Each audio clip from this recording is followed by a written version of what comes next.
Welcome to Wholesale Hotline, where we cover everything to do with wholesale real estate. I'm Jamil Damji. I'm Brent Daniels. And I am Pace Morby. And together we cover the most important parts of wholesale real estate. Lead generation. Conversion of sellers into contracts. And dispositions. Guys, remember when you're watching this show, do us a favor and squad up in the comments. Make sure that you are liking and subscribing to the YouTube channels and in the Facebook group Wholesale Hotline. Most important, we want to know we're doing a great job for you and helping you build your business. So go give us a review on iTunes and or Spotify. So squad up and enjoy the show.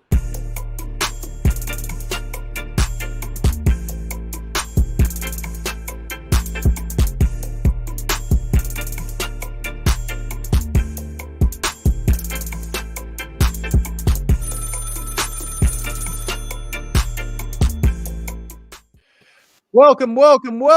Wholesale Hotline number 79. Today we are talking about something that I think is on all of our minds all the times as we're starting to create our businesses, as we're starting to buy and own real estate, as we're starting to find discounted property and or working with people that are in distressed situations and finding those opportunities and getting those people out of the distressed situations. And it all comes down to, well, what's the long-term path? What's the long-term goal? Where does this go? What are we doing this all for? And a lot of people talk about legacy. And I was interested by that word. I think that word is it's brandished all the time and people use it and it gets thrown around a lot, but I didn't really understand what it was. And I literally just looked it up. And it is the amount of money or property that you leave to somebody in a will. That is the first definition of a legacy.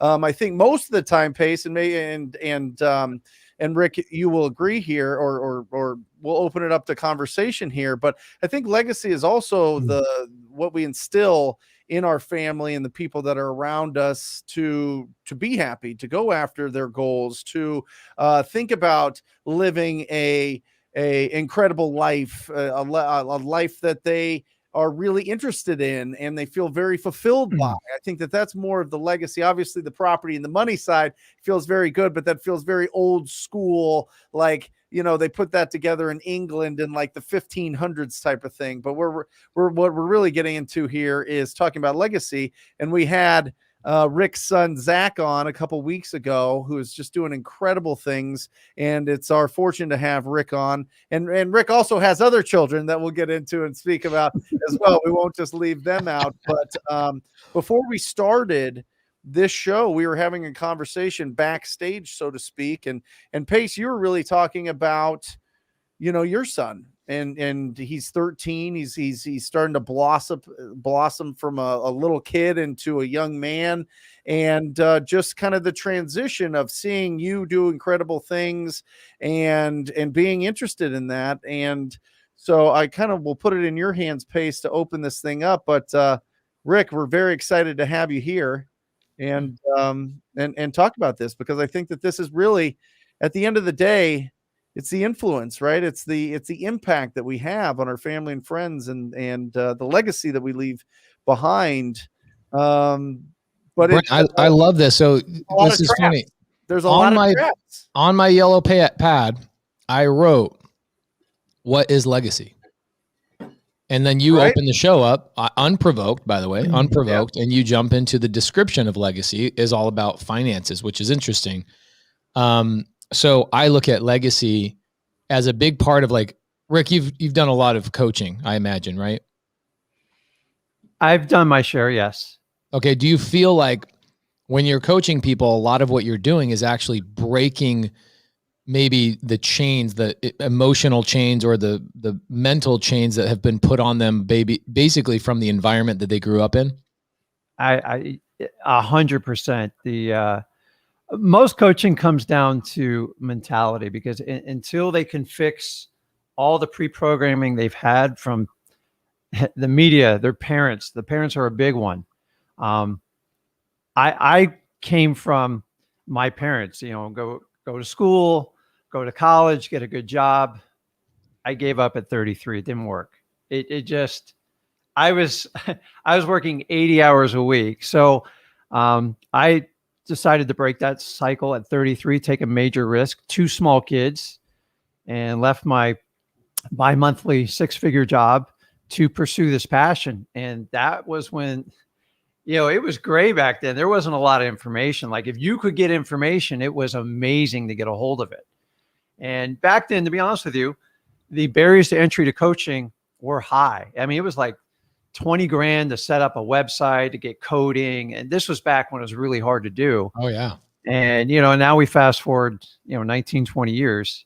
It just seems like there's a million coaches out there. And part of our navigation is kind of getting through it. But whenever I work with someone, if it's paid, if it's free, whatever it is, it always starts here. And until you can get this thinking fixed, Bro, and most of it is just what they're used to. I'm so glad that you start out that way because, we all know who Robert G. Allen is, wrote all these amazing books, Nothing Down, The Challenge, all sorts of stuff. He says the other day, I met him in Key West, and he says, after 27 years of teaching real estate, the number one thing that differentiates between people being successful and not successful has never been and never will be access to information. It is always the mindset that keeps people from being successful or forces people to be successful. So I look at legacy, going back to legacy, as either A, figuring out how your children will never have to break through those mental barriers. Because at age 33, working 80 hours a week with 2 children, that wasn't just physically hard. That was mentally nearly impossible for you to break away because your parents didn't teach you that stuff. Your parents probably taught you what my parents taught me, which was work with your hands and work really, really hard. Right. And then you get to 33 and you're not just learning real estate, you're learning how to have faith in those actions. You're learning how to not see immediate results from your actions. There's so many things that you have to learn when you didn't come from a real estate background. Right. And I think legacy is leaving your children with without all of those hurdles, right? Saying, look, I'm going to remove as many of these hurdles as you possibly can. You choose to get into real estate or not, doesn't matter. But either way, I'm going to remove all these mental barriers. I'm not going to teach you to work till 33 years old at 80, 80 hours a week. I feel like that is part of the legacy that you're leaving behind. It's not just for your son. It's also for your daughter, she's gone into the medical field, right? Yeah. She's actually she got her bachelor's in nursing, and now she's working. She just started full-time at our local hospital in the COVID ICU unit. And she is attending the University of Florida to get her doctorate to advance her. And we sat down and did an ROI calculation. Like, okay, if we spend X amount of money, here's your salary. Now, in the medical field, they're in very, very high demand. So she looked at being a nurse practitioner or they call it a nurse anesthetist, the person who sticks the IV in you. They make really good money. Yeah. So she's only 20 years old. So she's got another 3 years of schooling. So she lives at home with me and her mother. And she does the schooling online. And so she has to travel up there like once a month and do her labs and stuff. And she has to do an intern, and she has to get 2 years before she can get the nurse practitioner and get into that. So we kind of came up with a plan. So we're spending a little bit of money with school, but like, not, like $10,000, $15,000 because she got all the scholarships. And so she'll be making a high, like 6-figure job out of it. And that was worth it. Now, when Zach went to school, he also went to University of Florida. He got everything paid for. He got such good grades. I couldn't say anything. So I said, just go do it. Just treat it like regular school. And he went and turned it into a cold call center. And I got there and it was like, hey, where's Zach? Where's Zach? I got to talk to him about this deal. And he just had fun with it. I said, get through college as fast as you can. And you know what? People used to tell him, you're missing out on the greatest years of your life. Zach's like, you have no idea what's coming. So Zach's one of those kids that you ever like told your kid everything you did wrong? And they're like, Zach listened. Like I went through, I go, oh man, I would have started saving when I was 15. started taking all his money, started saving it. And then we got into, I was like, hey, I can't do this hourly job thing. And we'll get into that. But it's, you know, to me, legacy really, it boils down to the impact you leave in life. And what I love about wholesaling, what everybody understand it on here, is what Pace does, what Brent does, what I do. We do it to make it fit our lifestyle. Now, I didn't start through 33, and I've gone up. I've had 15 people on my staff. I've had everything. I'm 51 now. And as life progresses, you change some of your priorities. And I'm all about like high margins and having a business you can walk away. Yep. And I've had a lot of business partners. I've had a lot of bad ones. I've had some bad experiences, but Zach's the guy. I'm going to walk you through how I trained him to do this. He'll walk through a wall, like nothing stops it. But I did that training long before he did real estate. And we can get into it, but I love this business because it gives me what I want. I got out of the corporate world. I just wanted freedom of my time. So my father spent no time with me. At 33.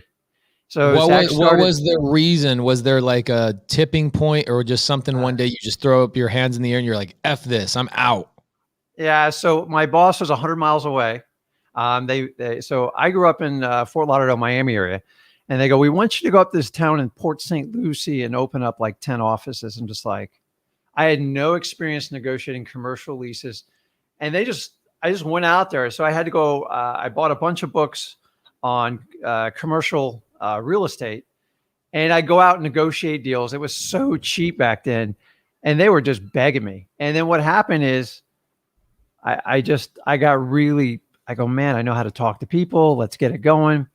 And I opened up 15 offices up here, what they call the Treasure Coast. And that was kind of it. And I just started, what happened is they kept moving me through the corporate world, and I'd make like 50 grand selling my house. They'd pay for the realtor commission and everything. And I'd tell my wife, don't unpack those boxes. Let's find. So I just do work with a realtor. I'd find a good deal, and I'd sit on it, wait the 2-3 years to get, the best taxable situation. And then that got me thinking. The pressing point was, you had to do stuff with the boss, and everybody came from California. So I worked for Enterprise Rent-A-Car, where you can be on your own boss, as Will Ferrell says. And I did it for 11 years, and it did teach me financials, but I had to wear a suit every day. For 11 years. We had to vacuum the cars out in South Florida in 95 degrees. Oh my 80% gosh. humidity. Nope. No. And I just said, man, I can't take this anymore. So long story short, I went to a seminar, and this guy turned me on like how you could flip real estate. Well, it had nothing to do with wholesaling. It was like working with realtors. And I quickly bought 5 houses. And the banks wouldn't give me a loan anymore. I'm like, what do I do from here? And then I had to go out and I had to get on a lot of planes to find people wholesaling, because it wasn't no YouTube, no Facebook. And I just had to network so the only way you could do it back then was with like RIAs. That was the best way to network. And I probably got on 20, 30 airplanes, and I just wanted to consume as much information as I possibly could. And when I do something, was that while you were with Enterprise, or did you make Yes. a clean break from Enterprise before you? So here's what I did. I had a whopping, I think $10,000 to my name at the time. I had a lot of expense. 10,000 was a lot of savings, because that's how I was programmed. And I told my wife, if I can set a year of my salary aside, now I'd make like 100 grand, but by the time you're done with the W-2, you know how that works out. About 5 months, I made like 120 grand flipping houses. And I don't like to go back in the heyday story, because it really doesn't help the users here, because you can compare it. Like I used to send 500 handwritten postcards, and I'd get like 200 responses. That's how it was when I started. And everything went to voicemail, and then we would sort it out. And I was so quick to sell. Like I didn't want to own anything. Like I wholesaled everything, 5,000, 10,000. And then I started going, I made some guys very, very happy. My first deal I flipped was through a realtor in downtown Fort Lauderdale, the Los Olas area. And I flipped it, and they were getting financing, and I got a $10,000 assignment fee when banks used to let you get it. And once I cashed that check, I just did it over and over again. And then basically 5-6 months down the road, I tried everything I could do to get fired, because in my contract, if you got fired, you got a severance. I couldn't get fired, Pace. I tried everything. And the less I leaned on my employees and the more I gave them freedom to do their jobs, they actually performed a heck of a lot better. Interesting. I've been talking about this for the last week with people. It's crazy. And it was probably it was one of my most satisfying experiences. So I got my company car. I drove down to Fort Lauderdale. I go, listen, I haven't been to work in 2 months. I feel guilty. You guys are just sending me paychecks. And I was all in on my flipping business, and kind of the rest is history there. I love it. Now, I started out in 2003 for clarification, and I've been through some wild rides in this, man. It's been fun. So I had to reinvent myself a couple times. You had a wild ride 5-6 years after you started, man. Port St. Lucie was probably the wildest ride of them all, because I went through in 2004, 2005, I owned 30 houses. I did everything. And I got hit with back-to-back hurricanes with the typical roof that was 20 years old. And then I had to do a crash course on how to work with public adjusters, which I knew nothing about. And back then, they used to ride around in the car and they go, okay, I think it's 30,000. I go, no, it's 55.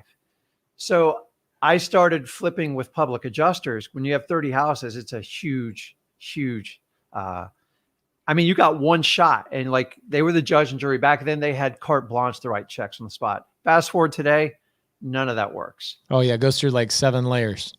But the values dropped almost 70% in Port St. Lucie within an 18-month period, and rentals, they were pretty much giving them away. And I had a fixed cost on these properties with loans. And then this guy would drop his rent. He'd drop his rent. I go, you know what? I did this wrong. I did it wrong. And I learned a valuable lesson back then. And I'm not a great landlord. I'm the first to tell you. If you have a chance to buy an apartment or do something like that, have it professionally managed. But I almost lost my mind. And so I tried to do property management. I hired people, and I liquidated the whole portfolio and just started over. And then here I am sitting in 2009. You couldn't give a house away. Everyone's like, wholesaling doesn't work. It worked. You just had to develop a good relationship with your buyers. And I identified a need in the market, and everything was upside down. I'm like, okay, there's got to be, someone's got to capitalize on that. And that's when I learned from a group of people, I believe out of Tampa, on how to flip short sales. And it was the Wild West for 4 years. So we would have 50 to 75 properties under contract, which is basically an option. And we made some huge profits. And so I had a full-time negotiator, and we worked through it. And so from 2009 to 13 is what really kept me afloat, because we were all second guessing ourselves on wholesaling still worked, guys. It really did. You had to understand your buyer very, very well. And the rest is history. I've always wholesaled. The struggle was from 2009 to 13. And when I figured out short sales, we did them back in land trust the whole time then. And then I got sat down with the state of Florida because they wanted to know, what am I doing? Yep. Because realtors were getting upset. Title companies are like, I don't know what he's doing. I think it's illegal. And so I sat down and showed them what I'm doing. And they said, listen, stop doing that. We're watching you. I go, okay, no more land trust. And so we long story short, we had to fund all our deals and do it straight up. And, but there was no restrictions. It was fun, man. It was scary. In 2009, I didn't know what I was going to do. And then I bought another business. It completely tanked. I lost a lot of money in that. And I said, that's it. I'm going to go back and wholesaling. It's what I loved. It's what I'm most passionate about. And I've never looked back. I don't let anything distract me. Cryptocurrency, Amazon, FBO. I'm a real estate guy. It's what I'm best at. It's what I love. And I've been doing it 19 years. And I love it.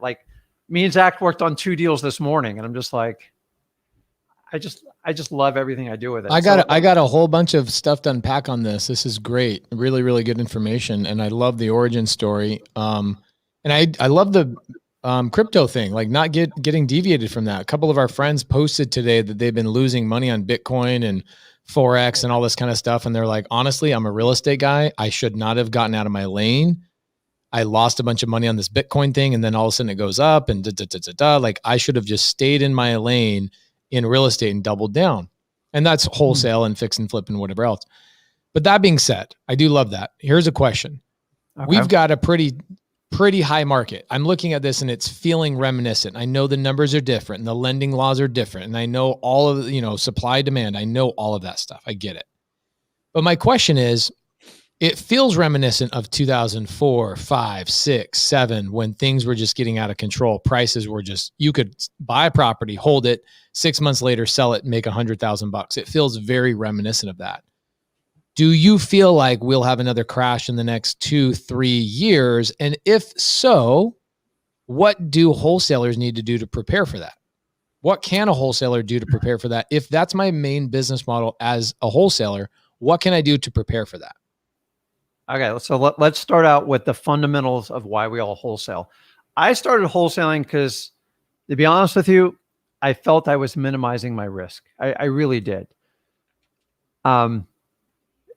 If you look at it, it doesn't matter if the market goes up or down. You guys got to look at this just like stocks. You're never, ever going to be able to time stocks. The beauty thing about real estate is it doesn't happen overnight.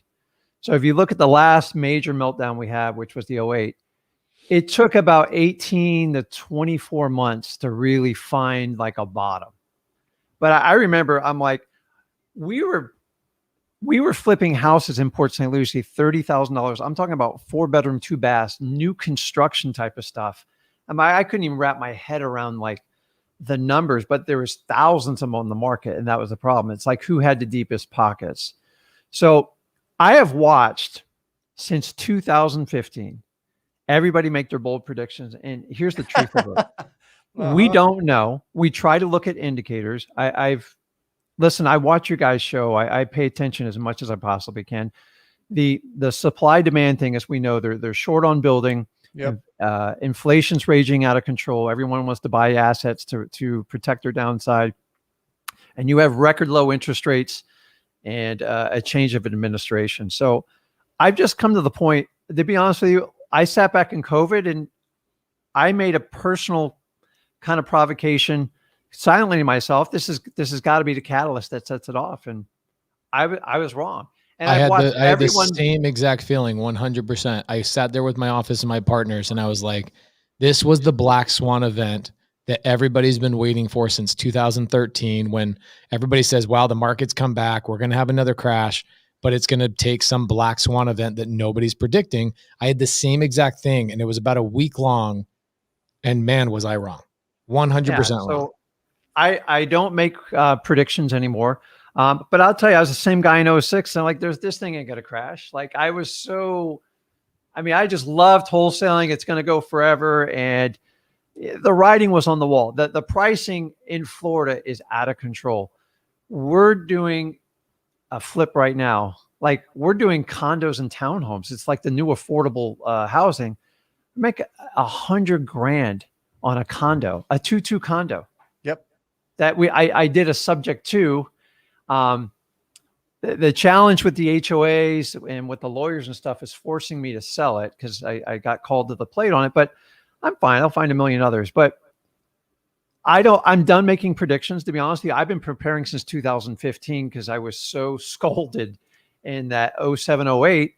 And me and Zach just had a conversation. I said, let's just do what we do best and just see if we're wholesaling. So my motto in my company, I have a very small company, is past subject to or stuff we're going to hold in our portfolio. It's 90 days, guys. If you own it on the 91st days, I'm coming in, I'm going to make 2 phone calls and sell it for you. I don't care what the number is. If you can't get a wholesale done from start to finish in 90 days, if it's a rehab, label it a fix and flip rehab. But if you're truly wholesaling, 90 days is a huge window. And I include my wholesales in that number. And that always keeps me out of trouble. Those aren't the ones that we're going to keep, but the ones we want to like dispose of and get rid of. So let's clarify the keep you out of trouble thing for the audience. Are you saying because real estate doesn't turn over overnight, You're saying that if I can turn a property in 90 days, I really don't have much exposure to a market shift. Correct. So if you look at the history of real estate, it takes time to adjust. It never happens overnight. And I remember going through 07, the writing was on the wall. 08, it hit. And the most frustrating time was from 08 till the end of 09. Because all these people, think about right now, all your acquisitions people, like they come to you with deals and they're talking to this guy wants, over Zillow and stuff like that. That news that the market's dropping takes time to lag to get to the customers. Back in the day, we just did absentee owners. That was like our bread and butter. They didn't get the news for like a year and a half. So like you had to tell them, listen. So we had to spend a lot of time on the nurturing and follow-up. And that's going to be the big shift, is whoever has the best nurturing and follow-up systems when the market adjusts. But listen, there's always a buyer for a property. There's always a buyer in an up market and a down market. So if we have buyers in an up market and a down market, the big play is if Wall Street pulls out, what's going to happen to the demand? And I think that's a little bit of the equation. And the other thing that really makes me a little bit nervous, Pace, is this whole like COVID thing and the government's involvement with property rights and stuff like that. So we experienced a few of them with our properties. And it was just like, we had people that we needed to evict that had nothing to do with COVID. And we had a local judge saying, I'm not signing any orders. And we had to set it aside. And it was just frustrating. Like, to me, it's like, how loose does it get? And I'm in a pretty conservative state in Florida. And we were battling a local judge here. And I couldn't pick up the property and move it. So I was stuck. So a little bit frustrating. If that was my only property, that would have been really frustrating. But, I just kind of took it. So my concern is what happens with Wall Street and what happens with property rights with governments in the future, because how long have we been in a moratorium now? How long's that since the 18 months? March? So if you had a guy who owned 10 properties and followed that business model, he's not getting paid on maybe half of them. Yeah. It's tough. So for a lot of the audience, I don't think they know about what the banks are doing and their involvement in this whole entire thing. Cause they maybe are not as tied into it as you or we are. We've got a flip right now. It's really interesting. We flipped this house. We listed the house. This is a Jamil and Pace collaboration. We list it for $325. ARV's $300, right? But we're listing for $325. The market's freaking hot. Mm-hmm. We get an offer at $385. Okay. It's from one of the iBuyers. And we go, we don't want to sell to an iBuyer. We know you guys are going to beat us up basically right before close of escrow. And they come back 20 minutes later with an offer of $450,000, no contingencies, $5,000, non-refundable, all that stuff. And we're like, what are we missing? What are we missing? So this is an interesting thing. Jamil talked about this a couple of weeks ago, actually. This is what was interesting. Their play is not that individual house. Here's their play. They have been acquiring properties in that specific neighborhood for the last 5 years. And that house, them pushing that price on that one house, adjusts the price of all the other 15 homes within a stone's throw. So them buying that house $125,000 over asking price raised the price on all the other 15 homes. And we found that they made about $4 million in that transaction by raising the level of the other homes. Then we see them about a week later offloading 2 houses. So they raised the entire ship and they just let 2 of them out the back. What do they call that in the stock market? Pump and dump? Pump and dump. And people are not watching this. People are not seeing this. And a lot of the demand that we're saying, and Rick, this is what you're specifically talking about, is that people are looking at it like, oh yeah, it's low interest rates and it's this and it's that, and that's the demand. Guys, banks are playing a major role in what's going on here. Wall Street is in a big part of what's going on here. And they could turn the switch off in one day and stop buying homes, or not in one day, but maybe in a 90 or 60, 180 day period. That could change the market as we know it dramatically. Yeah. I'll tell you this, wholesaling's probably your best play when the market comes apart, because I will tell you, when I went through it last time, I was so buried in subject to financing opportunities I had to figure out as I was going along. And so I had, I probably done 1,500 properties over 19 years. I kind of did the math on it. And I had a 10,000 square foot waterfront property with a 250-foot dock, $2 million mortgage I bought for 307. And I had to sell it at auction because I was getting buried in the cost. It was a long story. I just didn't have the capital. I didn't learn my lessons with it.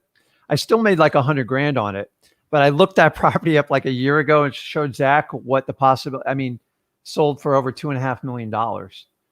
And it was a 120-year-old property, had incredible historic history. And that one would have been great for the legacy. I also bought a hotel on the beach down in Hollywood, right next to one of the Trump Towers there. And I was buying it for $800,000. I had no idea what I was doing. I was young at the time. I got partners. We got hit with another hurricane, insurance claims, and I got backdoored with a buyer. Check this out.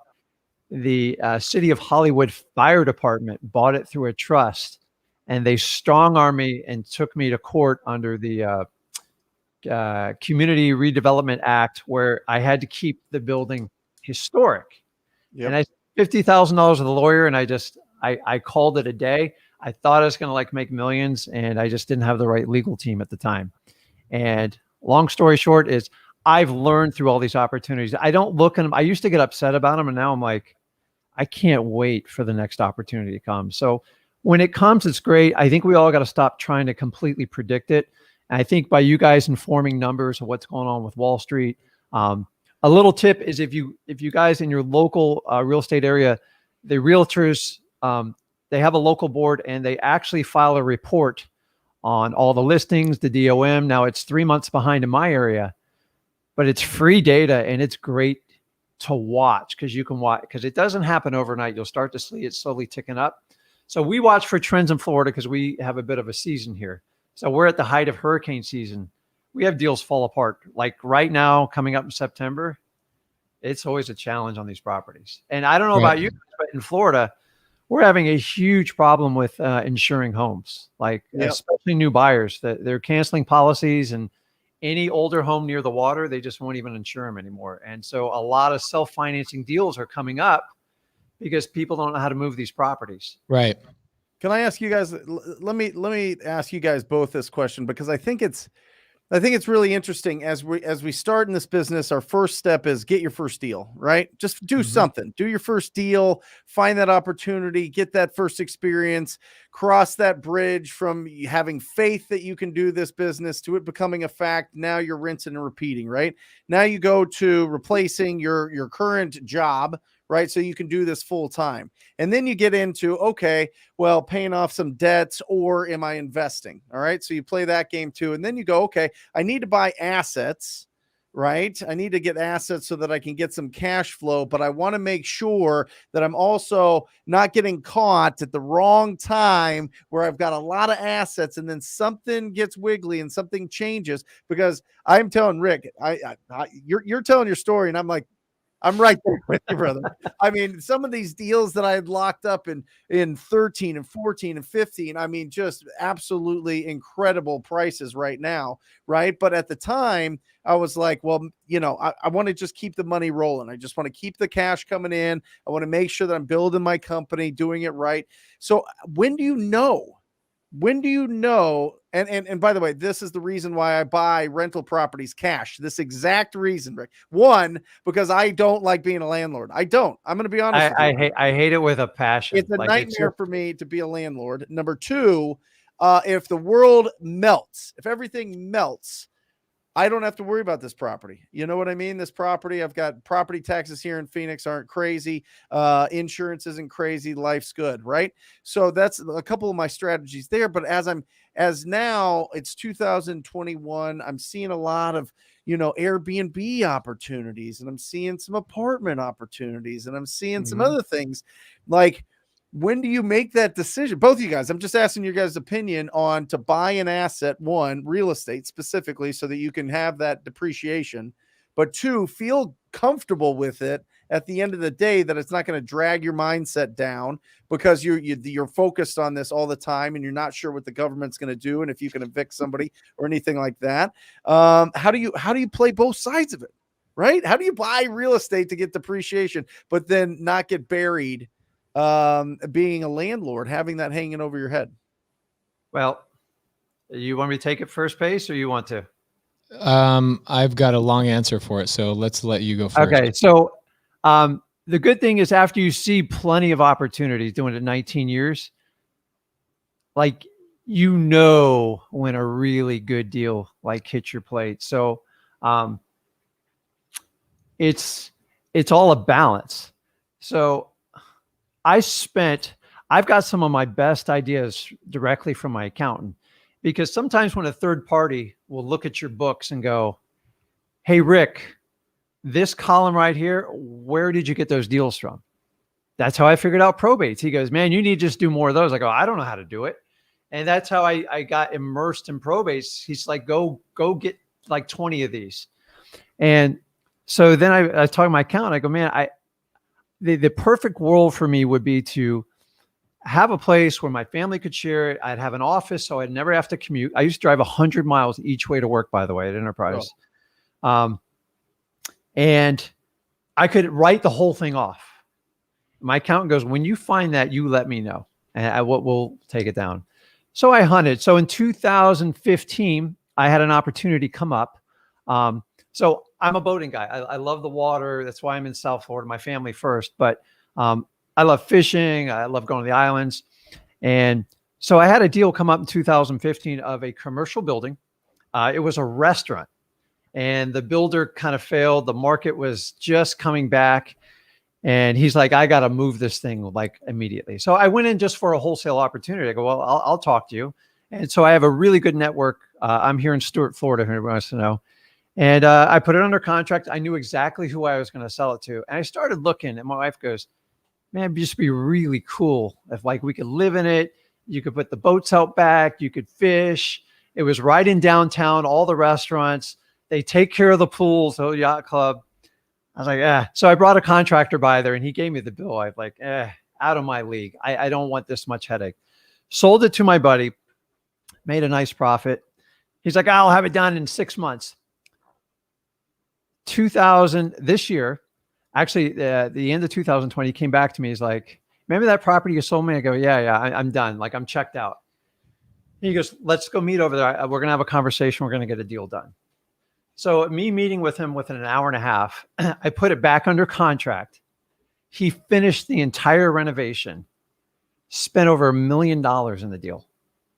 And he's like, I go, it's got to be creative and it's got to be the same price. I'll give you 25 grand more than I sold it to you.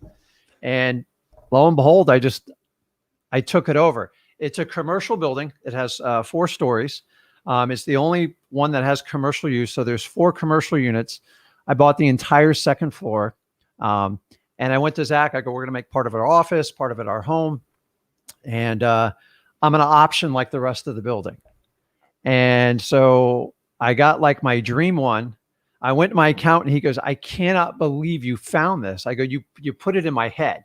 So like when you start looking for stuff, you get it. And so basically in a short sentence, because I followed up on what Pace and Jerry did, Norton, is I did a triple net lease back from my company. Another company owned the asset. And it's like perfect. And here's the deal is I got offered to rent this thing per week for $5,000. And I said, no, man, like, this is it, man. This is it. I ain't giving it up, man. I've got 19 years searching for this. And now I have an option on 3 of the other units. And I pretty much control the comp. I took over as president of my building.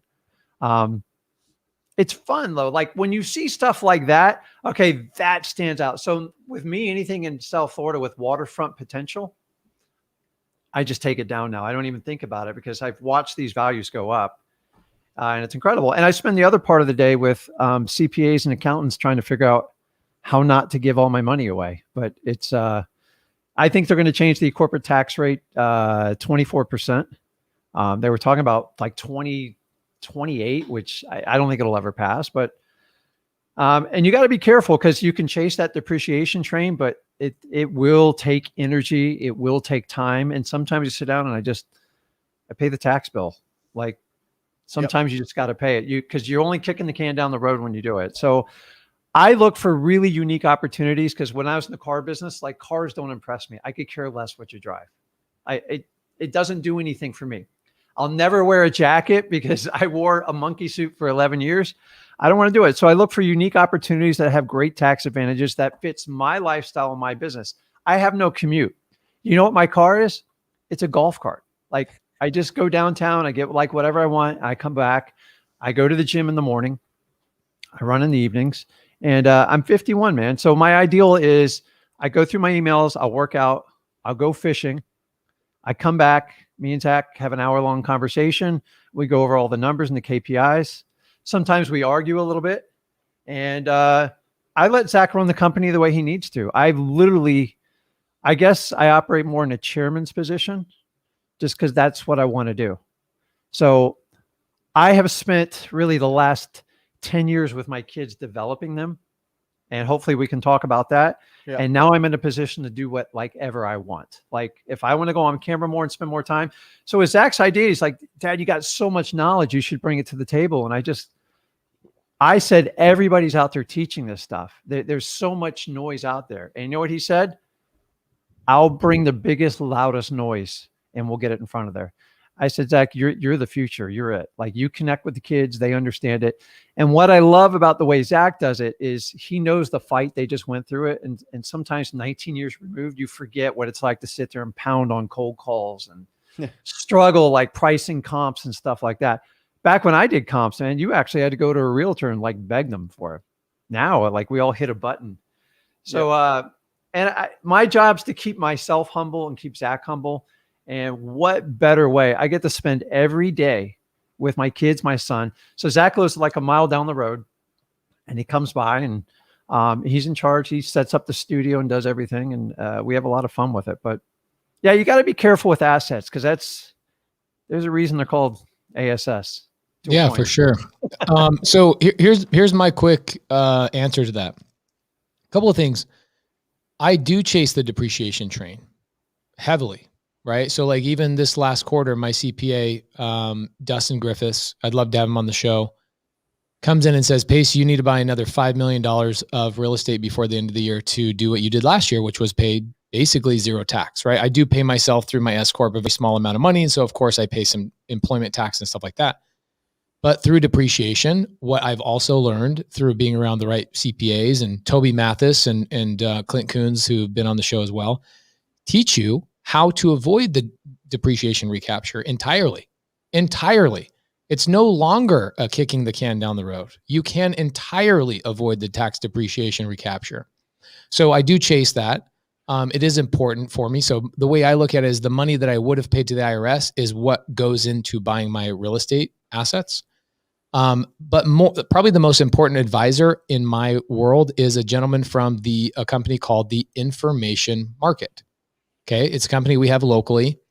What's the name of the report that the realtors kick out here? Cromford. So the Cromford report, which is what Rick was alluding to in his market, you guys get it like 3 months late. We get ours immediately. The Cromford report is like right now, immediate data for the last 30 days, which is pretty cool. That data comes from a company called the Information Market. You guys can look them up. It's the actual name of the company. I've become friends with these people. So what they've done is they've done stress tests on people who have assets. You can go to them and say, let me stress my assets. I want to see what happens if you do a simulation of 2008 on all of my holdings in Maricopa County, what happens over an 18-month period with average people not paying, what happened to the rent rates, what happens to how much cash you need to have as a reserve, what happens in an 18-month time frame. Can you hold on, right? So those are important conversations you guys need to have when you're going out and holding assets. Worst case scenario, what does your stress test tell you? That's really, really important. Second thing is that you don't want to go out and just buy anything. You want to stay in affordable housing, right? Rick made a really good point on freaking condos right now. You can make $100,000 on a fix and flip right now because it's kind of the last frontier as far as affordable housing goes. But guess what? Guess what is the actual last frontier with affordable housing? Mobile home parks. Yeah. So we've done that too. So mobile home parks. It's the last frontier. People, and then here's part of the stress test that you'll go through if you call the information market and you go, hey, okay, here's all 200 doors that I have. I want you to stress test all of these based on the data that happened in 2018 over that 18-month decline and ultimately hitting that bottom. What does that look like? Here's what happened. People started moving in with each other, right? Families started abandoning their rentals. It's not that people stopped paying their rentals. It's like entire families. It was that a brother and a sister who might have been living separate go, you know what? Only one of us needs a place. Let's move in together, right? Mm-hmm. And where do they move? They move to the most affordable house. And so you look back and you see the data. What was happening is people were leaving these homes vacant because they were moving in with each other. So that's part of the stress test too, is that data that the information market will allow your assets to go through. Guys, it is critical. So when we buy stuff based on only allowing the information market to stress our entire portfolio and go through that test. So super important. I'd love to have the information market to come on Wholesale Hotline, maybe Brent at some point. Let's do it. Hell Another thing, sure. If you look at a lot of the guys that were buying subject to and not seller finance, but subject to back in 2005, 6, 7, and 8, they were not acquiring fixed rate mortgages. The majority of the mortgages that they were acquiring through subject to were adjustable rate mortgages. So like guys like Eric Sage, who are a good friend of the show, phenomenal real estate investor. All of the buddies of ours here locally in Arizona, the ones that went belly up on their rentals, they were the ones that couldn't physically hold on because the adjustable rate mortgages went up and the rent rate took a little bit of a dip. That gap is what made everybody hemorrhage cash, and they couldn't hold their properties. Meanwhile, you go back. I gave back 5, Pace. Yeah, I believe it. 5 of them. Yeah. For the adjustable rates. Exact reason. Yeah, adjustable rates. And we have a buddy here local that had like 65 of his like 75 properties were adjustable rates. He got slaughtered through that, right? But nowadays, how many adjustable rate mortgages do we actually see? Right? They don't really exist. Now, if you were able to hold on and you had fixed rate and you had stress test your assets, look what Rick had on that 250-foot dock part, that deal you had for $307,000 that ultimately went back to $2.5 million. That's the other side, right? That's the other side. I thought I was killing it like at $100,000, but it was, I just, you learn as you go through this business. So it's like, to me, it's the whole thing is, I love watching people get excited, like get their first deal, get the light bulb going, because it's the shift they need to get out of the culture that we teach here. I mean, I was never taught financial freedom by any. I had to go out and get it on my own. And then part of my legacy was when Zach engaged me and we did some things, which we'll talk about, is I go, man, I can make, this can be like, I was just blown away. I'm like, he's really taking in the information. And from 17 on, I said, Zach, you have to start your kid at like 3. And so I love this business, man. I can sit here and talk about it all day. I know a lot of people in the business. So I'm not on camera as much and stuff like that, just because I love running a wholesale business. And it is a balance between coaching and doing what you love. But I don't doubt you guys for a moment. I do question people who just, 3 months in the business and they got this up and coming coaching program. I'm like, oh yeah, we see it all the time. I can always learn from everybody. Like you can never stop learning. At 51, I voraciously read everything I can. I try to stay on top of the business. And I just feel like if you're relative, like what I learned back in 03, 04, a lot of the stuff doesn't even work anymore. Like, so if you get out of the business too far, so we all have to stay in tune. And that's part of like me and Zach's deal, is just be in the business. If you love it. I heard a coach once tell me, he goes, I just hate this business. I'll do anything to get out of it. I'm like, You can do anything you want in life. Like, do what you want to do. I did the miserable job for 11 years. I'm done doing that. Yeah. And I love this business. I love talking to people. Yeah, I do have a question for you because Daniel Yeah. Robbins brings up, I've thrown this on the screen. Pace is doing a high schooler training program soon. Okay. And this is what we talked about before the beginning of the show. Okay. You have done a phenomenal job with guiding your son, right? Being his mentor, and guiding him in the right direction. Now, it's not just the very on the nose trainings that you've given. Like, okay, no, that I see how you comp that, Zach, but we actually need to comp it this way. That's very on the nose, very specific. But there's other things that you've brought him up with, like, no, don't spend your money on that. Or, hey, we need to get up early. We need to go over and do this. Or, hey, we need to stop by our projects. There's all the physical things that people don't get to learn because they don't have a parent that's in the business, right? Mm-hmm. So in essence, I am in the position right now that you were in with your son. And so I'm looking at this and I'm thinking, okay, my son has expressed insane interest in this. Do I push him that direction? And if I do, what's the first lesson? Where do you start? How do you build a foundation so that you can start compounding and building up there? If you had 1 hour to teach 14-year-old Zach, here's 1 hour I'm going to give you as my first lesson. What would that lesson be based on? Okay. So, and now I'm speaking as a dad first. Okay. Of course. Because we have to balance that. So every kids have different levels of maturity. It sounds like your kid's ahead of the curve, by the way, because Zach wasn't doing that when I started. So Zach went out and he always wanted to make money. And so I constantly took him by a property. Listen, I was a one-man operation for 7 years. I full disclosure. I did everything. And I go, well, I got to stop by this house real quick.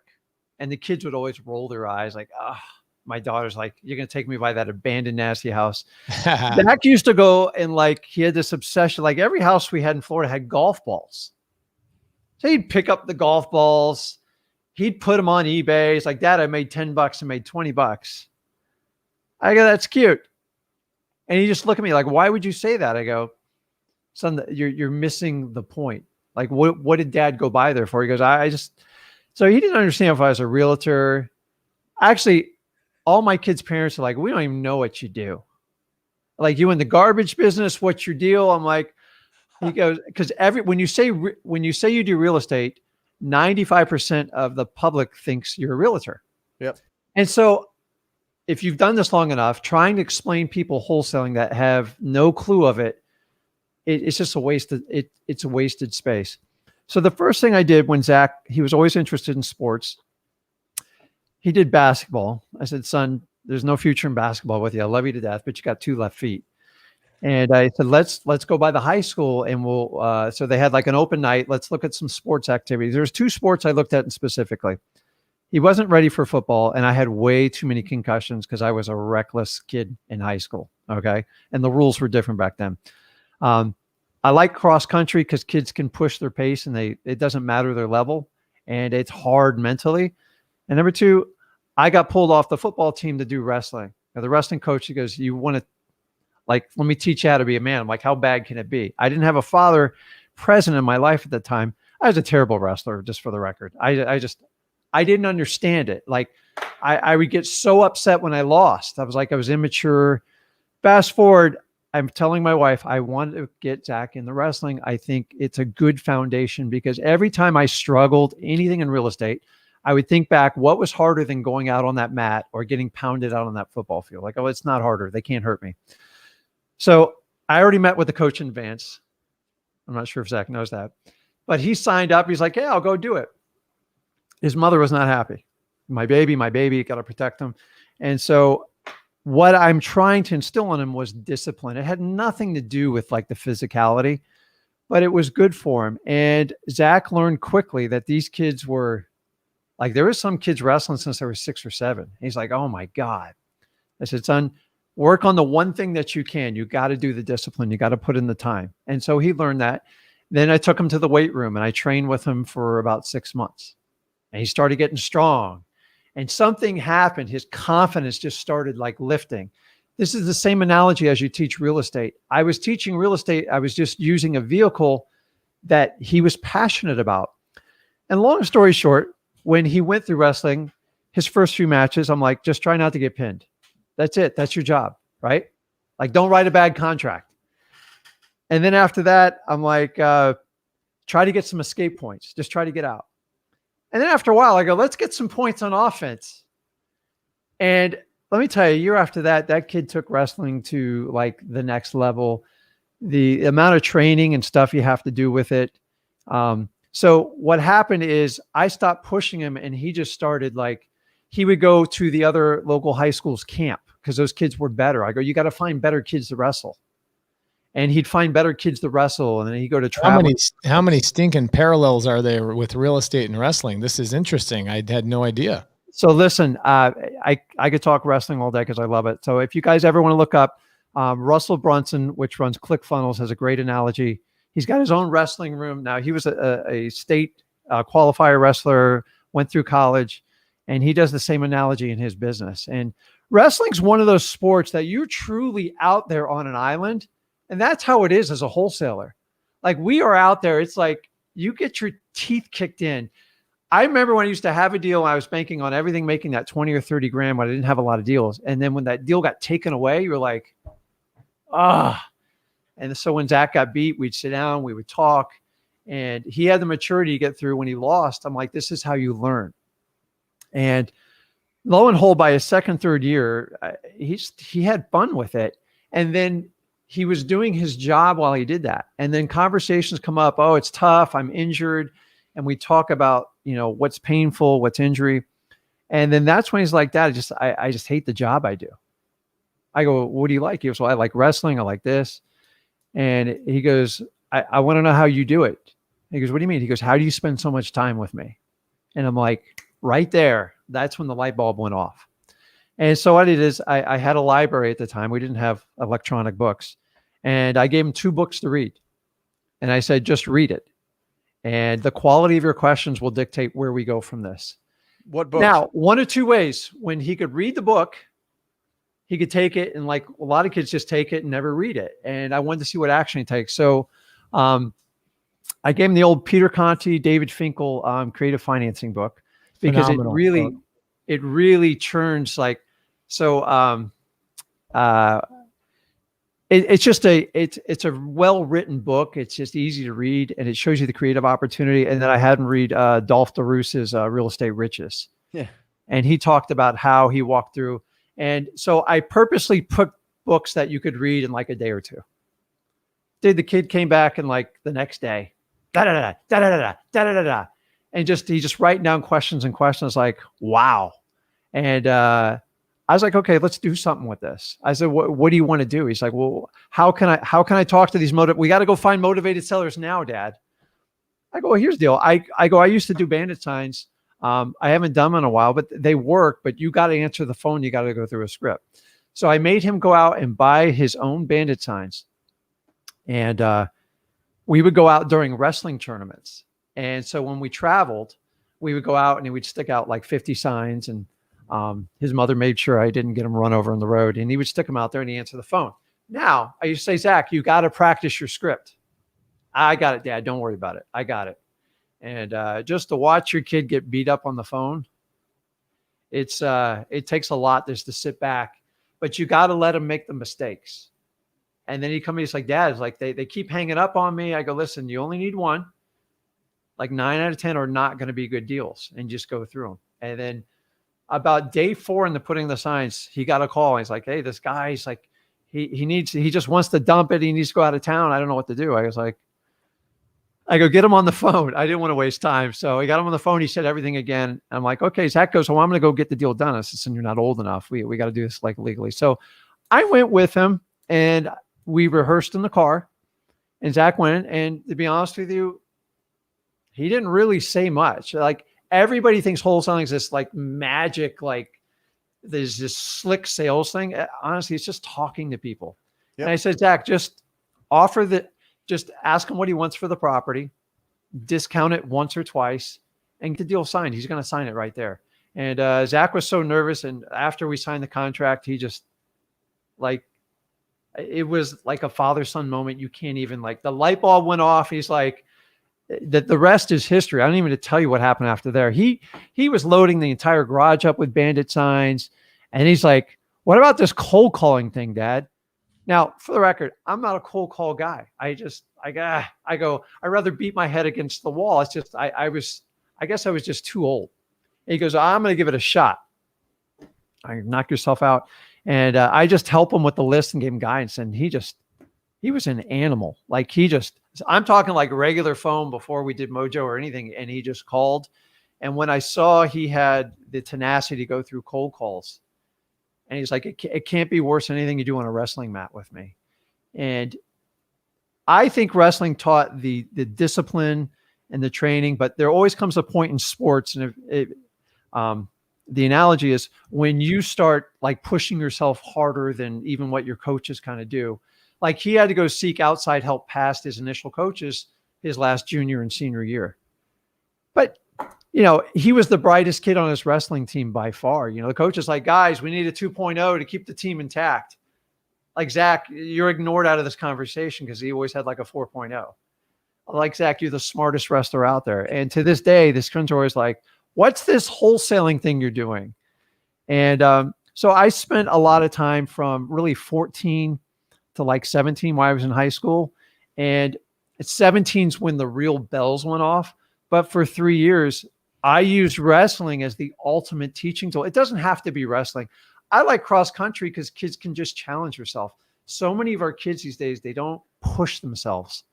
And wholesaling, subject to any of it, you got to push yourself, man. Like everybody's showing these jackets and these Lamborghinis, guys. It is work, but the reward it's incredible. I spend so much time with my family. I think I drive them nuts. They're like, "Go out in a boat, go do something." So I go for deep relationships. It's what I do. And so like when people come to Florida me here, like, "Let's go on the boat. Let's talk real estate for a day. And then let's just go out on the boat, whatever you want to do." And I show them Florida. And so I'm trying to create like this ultimate playground where everybody can come to like one place.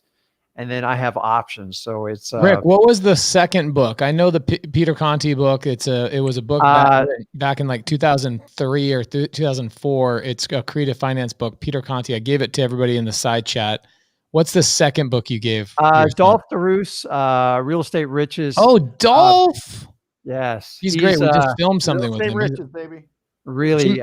Brent, Jamil, and I just hung out with him in Florida. Yeah, great, just great read. It's simple, and he did it when he was a really young guy too. But he just talks about he'd buy churches and he would buy small apartment buildings, and he wanted to do everything like creatively, and that's what kind of opened up my mind. I go, he can do it. Now here's the other book I picked up when I was 18 or 19. I couldn't wrap my head around the support. I picked it up at a garage sale. I think I paid like $5 for it. And it's Tony Robbins' UPW. The book's like this thick. It was the only book past high school that I could read head to toe. I think it was like 565 pages. I'm just like, it was like, I'm like, this is amazing. But he got me excited, but tried to execute it. To be honest, it took me 20 years to really execute that point. And it took time because I let everybody else influence what I do. And I just wasn't ready for it at the time. Now, I think Tony Robbins is probably the greatest communicator on the planet. He really knows how to read people. And that's what we do in wholesaling. We read people, we help them out, and we make it a win-win situation. So my legacy is passing it down to my kids and just having fun, having fun with it. So like everything I do, like me and Zach, we just have fun. Like we screw around, we have a good time, but we know when to get down to business. And here's the real secret, guys. Listen to this. I learned as much from my son as he learns from me, because you have to be open. Like he tells me stuff that's going on. I'm like, he's so dialed in, and like I learn. I'm like, okay, I didn't know it. So like the old days of just kind of getting, like I was taught, get a podcast, get a voice out there, talk to everybody, get a Facebook page.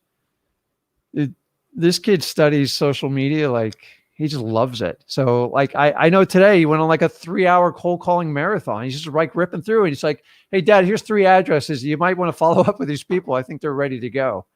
And I'm having a good time working with them. And in my opinion, from 14 to 25 is when you really got to hold your kids tight. We're so used to holding our kids so tight from 0 to 14. And the reality is, you think pushing these kids to college and then just letting them go get a job and move on with their life, they're going to be disappointed. I was terribly disappointed out of college. The only thing I learned was like the gift of gab to talk to people, because I spent so much time talking to my teachers on how to get out of detention or how to get out of an assignment.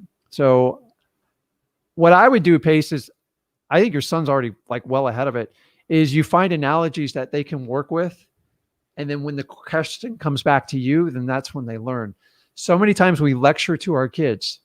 Here's the bottom line, guys.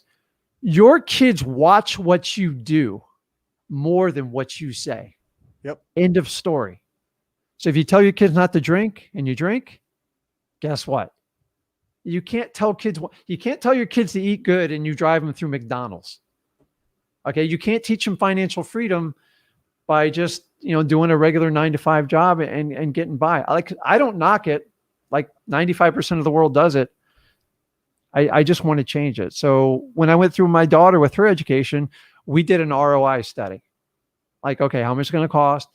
And I said, you know what your biggest cost is? It's housing. Do you want to spend 50 grand on housing and get a student loan? She's like, no. Okay, if you do this and this, you're welcome to stay here. Let's keep going. I need someone to take care of me when I'm old. I'm already old anyway, so it's I love that thing about, they watch what you say way more or they watch what you do way more than what they hear you say. I was driving around with my dad, young guy. I was probably 10. My dad grew up, I grew up in a contractor's household. So what did I do if I needed to make money? My dad took me out on job sites, right? So I learned how to work with my hands. And I remember my dad saying to me, he said, son, you need to buy real estate. The real estate is the way to go because they're not making any more of it, right? He said, buy land. They're not making any more of it, which turned out to be a famous quote. I always thought my dad was the one that said that. He did it. I was like, damn, my dad is so smart. My dad is so smart. And it stuck with me. And here's why it stuck with me is because as I went into my 20s, I didn't get into real estate. I got into construction because no matter what my dad told me to do, I watched what my dad did and I watched my dad work with his hands. And here my dad still is in his 60s in construction and now comes to me and is like, how are you in real estate? How are you in real estate? How are you doing this? How are you doing this? How are you doing this? And I'm like, so guys, you have to practice what you preach. If you want your kids if you want to leave a legacy behind, you can't just tell your kids don't eat McDonald's and then you're eating McDonald's. That's a great analogy. You got to do the work. Doesn't even matter. You don't need 100 house portfolio, even if it's 1 or 2 units, or maybe it's wholesaling, 3 or 4 deals a year to offset some of your 9-to-5 income, whatever. You can't tell your kids to get into real estate and you can't leave a legacy behind if you're stuck doing it yourself. In my personal opinion, it's tough. So that's what I try to program. So it's funny, like when, I don't believe like you guys are really good about it. Is it people showing like all their flashy stuff? Like I told you, cars don't impress me. Now boats impress me because I got a pretty dope Prius. Are you excited about Priuses or no? Yeah, why not? Why not? So it's, but like when people come to my house, they're like, I've never seen anything like it. I go, that's what I want right there. So I have like 200 feet of glass on one side, like almost like a Miami Vice deal. But I didn't go on MLS and find the deal. It was 19 years of training. I said, I owned this back in 2015. I let somebody else put in the work. They hit hard times. They're like, I know you got money. I knew that. And I did I sat down and got as creative as you can possibly get. Like I had every back door built into it. He's like, okay, I need X amount of cash now and I'll work with you on whatever. And I had to solve a lot of problems. It used to be a restaurant, for God's sakes. It was never meant for what it's what. Because it was zoned commercial mixed use. I sat down with my team. And they're like, yeah, you can do it. I've never heard anybody doing this. I'm like, great. Let's get the unit above us. Let's get to the one to the side. And, I don't know. I have a staff of 4 and we're virtual. So like, I don't need it. I just want to control my neighbors. Like is that crazy? Like I want to buy it and then pick my neighbor out. And so if you guys are ever moving to Florida, let me know. But it's, I wake up to a cup of coffee. I've got this beautiful marina. I got the water. I'm 5 minutes from the ocean. And I love the fish like year round, man. It's just fun, but it's, so it took us 19 years to get to the journey. And when I told my wife we're going to do this, she's like, let's just go for it. And when I sold my house, the market was so crazy. I sold it without a appraisal contingency. And like, they're like, it's never going to appraise. I'm like, I don't care. You offer me that amount, that's what you're going to pay. And we got it to go through after some jostling on it. But like the biggest tip we do in Florida right now is on all my deals, we waive the appraisal contingency on everything, unless it's really, really bottom end, like housing. But I don't really do FHA. I don't need to. I haven't done FHA in 3 years now. The market's been so good. Brent, do you have, going back to legacy, you opened it up with legacy, and Rick talked a lot about what he's been doing, and not just with his son, but also with his daughter. But how do you look at the whole legacy thing, right? How do you look at that for your sons and your family? Are you thinking my sons have got to be in real estate? It's real estate or hell, come hell or high water type of thing. What are you looking at on the legacy side of things regarding real estate? Yeah, I mean, if you're in my house, you do real estate. No, no, honestly, Pace, thank you. I've just been sitting back and digesting, and I think it's really important. Pace, we've been at meetups, we've been at RIAs, we've been at things where people bring their young kids, and their kids look like they don't want to be there. They don't have any stars in their eyes about it. And then you see kids that are really enjoying this. They really like what's going on, and they're really interested in it. So I think if Bo is interested, and he's 4, so who knows, then yeah, I'd love that. That would be incredible. He talks about it now, but who knows when he's 14, 15, 17, he might want to be a rock star. He might want to be a doctor or something. Doubt it. But something else. I mean, it just depends on what he wants to do. I don't think that, you just put him into a box and say you have to do this type of thing. I think what Rick said, which really struck a chord with me, both off the air and during this last 73 minutes, is when they start asking you questions about what you do and how you do it, and they're interested in it, and now they want to read the books that you have on the shelves in your house, and they see you reading at night and going through things and breaking down deals and getting excited about opportunities, and you're always around them. Like you walk them to school, you pick them up from school, you're gone all weekends with them. Like all of these things are going to affect. So legacy wise, the legacy is number one, that they're wildly loved. And that's what I really want. Number one, that and this whole community, but just in the family, that they're wildly loved unconditionally. And 2, that I'm going to support. Right. There's two times, right? There's the times where they're leaning on you, and then the times when they're lifting you up. Right. And Rick was just saying, I'm getting old. I need somebody to take care of. But essentially, that's already happening. That metamorphosis from, getting leaned on and being the coach and helping them out, all of a sudden starts flipping. And the student becomes the teacher. And that's what's really exciting. And I really look forward to that. And I'm very open to that as well, because I think that that's the natural progression of a really strong father relationship. I've seen that with my own dad. I've seen him walk around and be a magnet, and I always thought that was great. So I emulated that, and I really thought that was really cool. And so I think that's the legacy. That's the legacy from our fathers. That's the legacy that we put out there, is how can we teach our kids to go out in service of others and be happy doing it, and not feel depressed and boxed in and in a dark place mentally, that they can feel free to be happy and be creative and be excited. I think that's the legacy, Pace. I love that answer. One, I know your parents, I know them. I see how much they are deeply love you. And going back to the podcast that we had with you, where we uncovered, your origin story, talking about how your father wasn't there, your biological father wasn't there, but your father now adopted you, and just wholeheartedly, he's probably the top 10 most loving human beings I've ever met in my life. Yeah. Yep. And so that is a major legacy, right? Regardless of real estate. And then I love what Rick talked about is like, you're sitting here teaching your son wrestling. You think from the outside, people are thinking, okay, you're teaching your kid how to wrestle. And that couldn't be further from the truth, right? You're teaching him discipline. You're teaching him, how to put up with something when you lose, how to get bumped in the face, how to deal with confidence.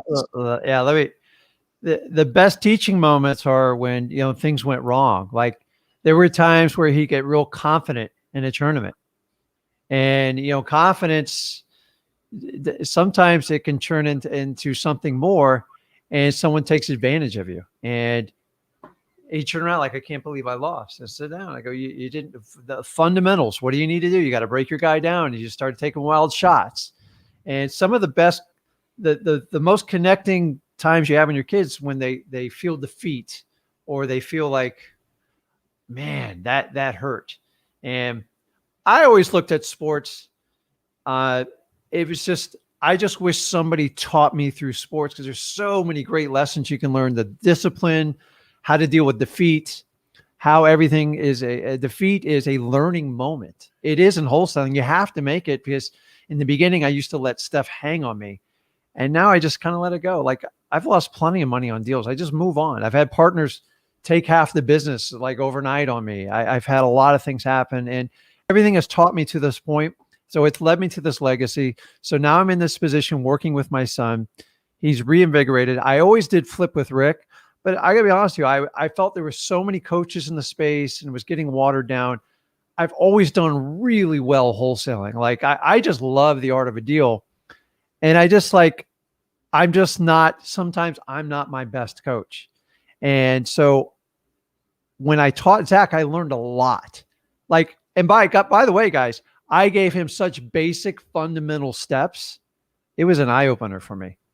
Here's the bandit sign. Here's the markers you put out. Here's the script. Practice. Go for it. And then you got to watch the response. And either one or two ways, they're like, that was a blast. Or they come back, man, I got my butt kicked. Is it like this every time? And he just wanted more and more. And so now we're in a position where, like, I'm at 51 and I want to learn as much as I can. I feel like I've been behind it. Like starting at 33 is like behind the time. So now I've given Zach, he's earned it. If he wants the company to go in a direction, he can take it. He's finding the talented people to work for us. He's doing deals with guys in Arizona. Like I would have never done that. It's just, I think he sold a couple of deals for us in Port St. Louis at so it's 6-7 months ago. Fortunate enough to network around. So now I'm working on, like, I got a marina next door, and I've got it in the ground level because I want to buy all my extra own boat slips and my wave runners. And so I'm looking for deals that add an extra zero. You only get like 2 or 3 a year. And now I can go out and search these. I spend time at the city meetings figuring out planning, developing. So it's like reinvigorated my real estate excitement. And I'm basically a chairman. Zach runs it how it sees fit. And like, he'll bring me, hey, we got these 4 deals. This is what's going on. I'm just like, and so like when we lose a deal, every now and then he's like, oh, we lost this deal. I'm like, hey, dude, we're good. Remember wrestling? Let's just go back. Let's get some more repetitions in. Let's get some more leads in, and let's just work through it. It just wasn't meant to be. And now I used to throw a temper tantrum when I lose a deal. Now it's like, how can we get more, Zach? How can we get more? And I'm a huge idea guy. I get excited. I bury myself in it. Zach's a better executor than me.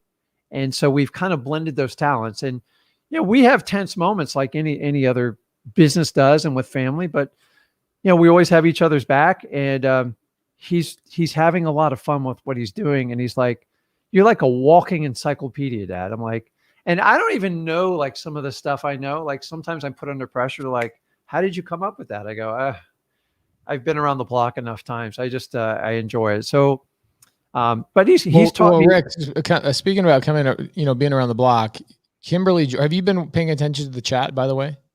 A little bit. I'm watching. Oh, yeah, it's cool. So we've probably got a good 100, maybe 150 comments, really similar to Kimberlyn George, saying this conversation is so awesome and real. A lot of people saying, I can't wait to take this conversation to go hiking and re-listen to this episode. A lot of people have really loved this episode. So thank you so much for coming. We've got another 10 minutes before we wrap up the show. Pace, real quick, Pace. Yeah. Just talk, because you're in this position now. You're in Rick's position, like now, maybe a little bit earlier in the age of your son. What is he interested in? Is he loves going around with you? He loves going to these deals. Is he understanding the numbers of it? Is it like he wants to do it so he could buy stuff to impress girls? Or is he doing it because he's just like, I want to bond with my dad? Like what's going through his head?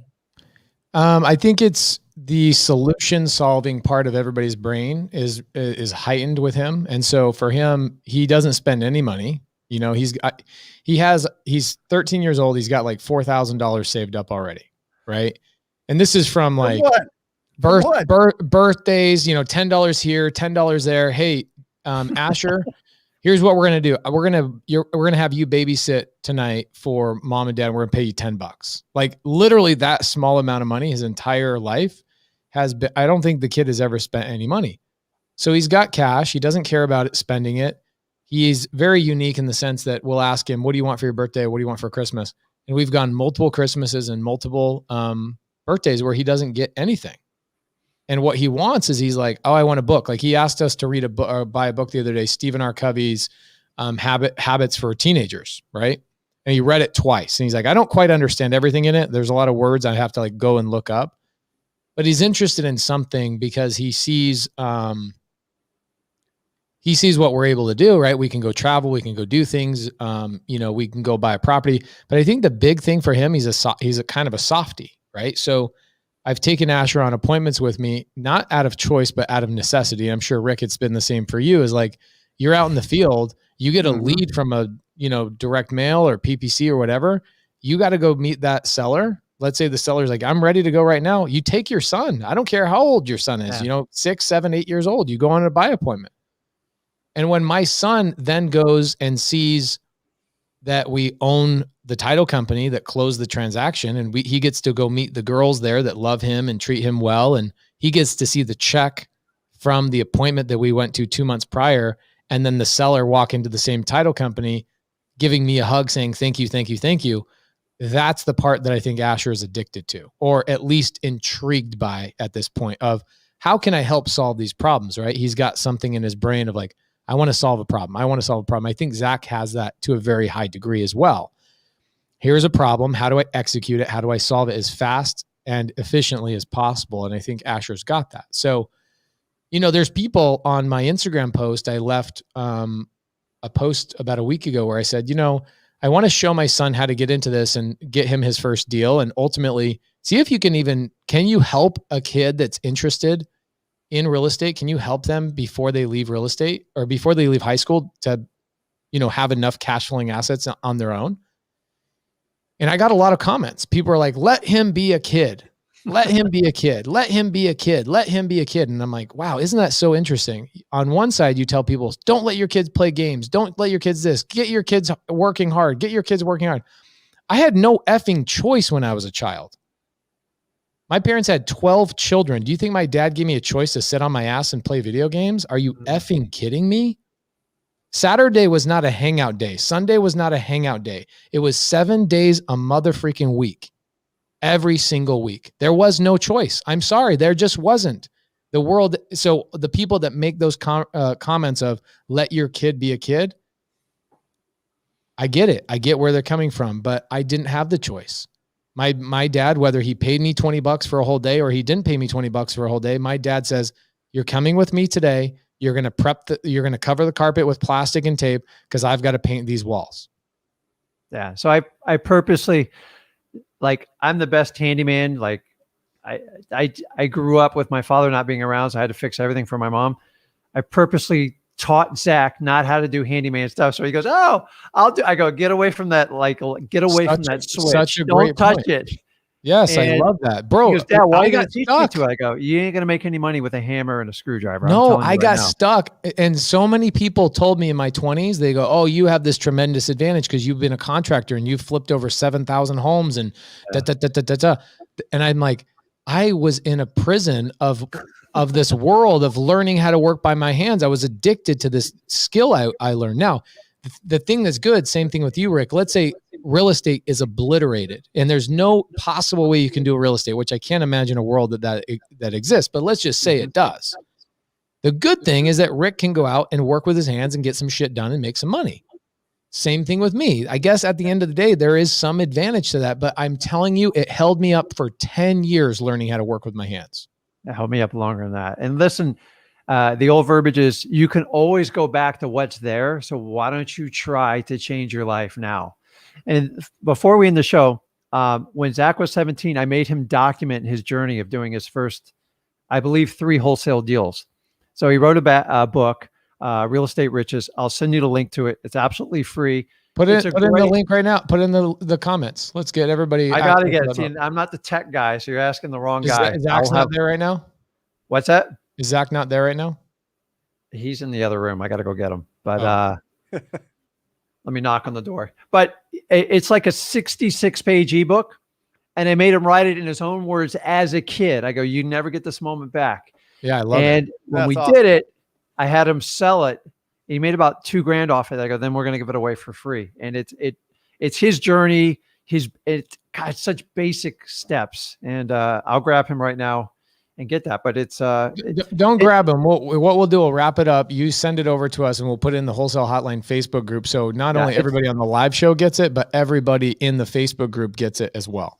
Yeah, it's like a 40-minute read, and it's perfect for that 14, 15-year-old kid. And then if you get into the next level of books, like I like Dolph the Roos. I like books that not too complicated, that can get their mind exploring. And did I force Zach into it? No, but Zach is a good kid. You know, I got kind of lucky, and I told him all the mistakes I ever made in life. And he just goes, until this day, he still tells me, why do you do this? And I have to answer to it. I go, I don't know. I weighed 230 for like most of my life. I got down to 215. I think I was slim. And during COVID, we got bored. I cut down to like 175. I just because I had this governor in my head. And I'm like, dude, I'm 51. I'm taking care of 2 of my elderly parents. And I'm like, I got to get a head start, man. I'm doing this for the next 40 years. Right. So that's my legacy. I want to be here. I want to see how my grandkids do. And listen, we all just want our kids to be happy. But we have to give them a financial education on how the world works. And college is for some, but it was never good I knew it wasn't good for me when I went to it. But listen, I had a good time. But college shouldn't be the best years of your life, especially now. And Zach subscribed to that theory, and that's where he's in the position right now. So I am more of the student now. And what better way than to spend every day working like with your kids? There's nothing better. And he has this energy I used to have when I was 33. And so I go to work out with him. I can barely still bench press him, but I think I'm going to lose it this month. I really think I'm going to lose it. So we work out together. Oh God. It's like everything hurts a little bit more when you're 50. It's a little bit more work, but it's like a user to lose it. And I love this business because you can cater it to your lifestyle. You can get completely financially free. And I love it. And all Zach's friends are like, I don't understand what you do. I said, Zach, don't explain it to him. Just invite him in on like your free stuff and see if they go from there. So I think you're definitely on the right course. If you ever want to do anything with like a kid type of thing, I'd love to involve Zach or myself, anything that we can help just open people's eyes. Cause it's a real simple conversation. It's like when you take a kid fishing, you just want to catch them a fish real quick and be done with it. They don't want to sit out there 5 hours, like in the hot sun, getting seasick. That's what my dad did to me. And, you were exposed to a lot of the stuff. So we just have to excite them about, what their possibilities are. And my parents had the wrong blueprint for me. It wasn't their fault. It just was it. So I woke up at 33 and for brutal honesty, it took me 10 years to figure this thing out. Yeah. Now, I'm locked and loaded, man. I'm having a good time. And coming out of COVID, like Zach's, he's on his own. I concentrate on my daughter. And then I got nothing but time. Like I want to do a lot of traveling, go around. I've got this thing set up where I can lock up the building and I got other people do it. And I just want to have fun, man. I love this business, man. Well, check this out. Hamilton says on the screen, I feel like this Wholesale Hotline episode is a father conversation talk about involving, growing, and seeking your passion. Thank you, coaches. And I feel the same way. It's like, guys, if you are watching this on YouTube, make sure you love on Rick and Zach Ginn. And go back and watch Zach's episode. It was amazing. Really, really great episode. What we'll do is we'll take Zach's book, the 66-page book, and we'll put that in Wholesale Hotline's Facebook group so you guys can get access to that free book. Give that to your kids. Absolutely give that to your kids so they can see what was it, the first 2 deals or the first 3 deals he did? First 3 deals, and then he goes on what he would do that. And he was just turning 17 when he did it. And he was traveling. We're doing wrestling tournaments. And he's like, hey, there's a new market. Let's test it out. I'm like, okay. And I was like blown away with I was like, man, why didn't I do this? And sometimes we think we know it all, and you guys can learn so much from your kids. They ask their questions, man. When they get a book, they're like, Dad, I don't understand why you do it like this. And sometimes he goes, why do you do it? I go, I don't know, because that's how I was taught. Yeah. So you guys always have to be open to learning. I'm at 51. I study stuff, man. I love it. And I try to filter out as much TV as possible. And I love this business. It's not always about how much money you guys make in wholesaling. It's about how much time you can gain. Yep. Like, I've been married to my wife 25 years. She's probably tired of seeing me every day. But when we have friends and family come over, they're like, I don't understand why your husband's always around. She's like, he's always around. He's always around. And so involving like your spouse, I think that's another topic in conversation, because I've been through that whole roller coaster, and finding the seat for them if they want to do it, and never forcing it on them, and making it fun. So I've had fun, man. I love this business, man. I'm addicted to it. I don't want to stop. I'll probably do it till the day I die. That's how much I love it. Me too. And hey, how do people get Rick? You've got a show. Talk about how people can get. Yeah, I just go to Flip with Rick on YouTube, and we post every day on there, and we just share our journey, father son. We have a lot of fun. We show our deals. We run a really lean staff, and we do high margins, and everybody knows us in Port St. Lucie, and I probably get 2 or 3 deals a month just from everybody I know. So if you guys got a deal in Port St. Lucie, hit me up, or if you need help with some acquisitions, I have guys on the ground. Awesome. Pace, live shows. Sunday service, Sunday night, service, baby. 7 p.m. Sunday service every single week without fail. Brent Daniels, what about you, brother? We went deep into the story of the Ginns today. We didn't get to a lot of questions. If you do have questions that are pressing, join me Wednesday, 10 a.m. Pacific Standard Time. That is on the Brent Daniels YouTube channel. That show is designed to answer your questions. So I'll see you there on Wednesday. Rick, thank you so much for joining us. Zach, thank you guys. Weeks ago. Everybody, seriously, download that book that Zach put together. I'm very excited about it. I didn't even know about it, to be honest, Rick. So that's awesome. Yeah, bags of riches. Give it to your kids, especially if they're have some passion. If they have some stars in their eyes, a little fire in their belly about real estate or about what you're doing, I think that'd be really great. So yeah, awesome. Thank you guys. Have a great week. We'll see you next week on Wholesale Hotline again, Monday nights, 5 p.m. Arizona time. See you guys next week. Love you guys. Awesome. See ya. Thanks, guys. Or just say squat up. So squat up and enjoy the show. Yeah. Yeah. Okay. 1, 2, 3. So squat up and enjoy the show.